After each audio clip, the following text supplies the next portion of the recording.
Welcome to the Slop Farm. Enjoy the video. You start right now by confirming your iPhone model and iOS version so you know which battery firmware applies. Back up the device to iCloud or Finder. Once done, make sure the backup completes. Charge to over 20% or plug in a light. This prevents shutdown during diagnostics. Gather tools, a pentalobe screwdriver and a spudger. These first steps avoid data loss and allow safe disassembly. Do not proceed until backup and charge are verified. Once done with prep, check settings battery health and read the unverified message. Note any serial mismatch. Power the iPhone fully off.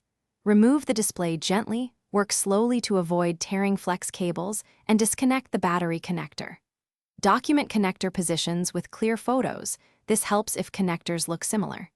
Install a genuine or correctly matched replacement battery, seat it fully, reconnect the battery and display. Then torque. After reassembly, boot the iPhone and check battery health. A correct install and calibration should show verified status.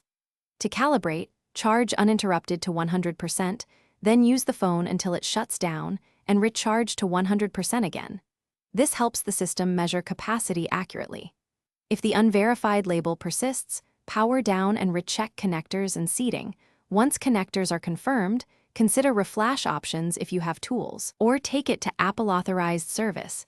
This single troubleshooting step resolves most recognition errors.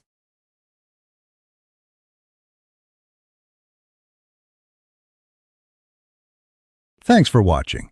Consider subscribing if we helped you today.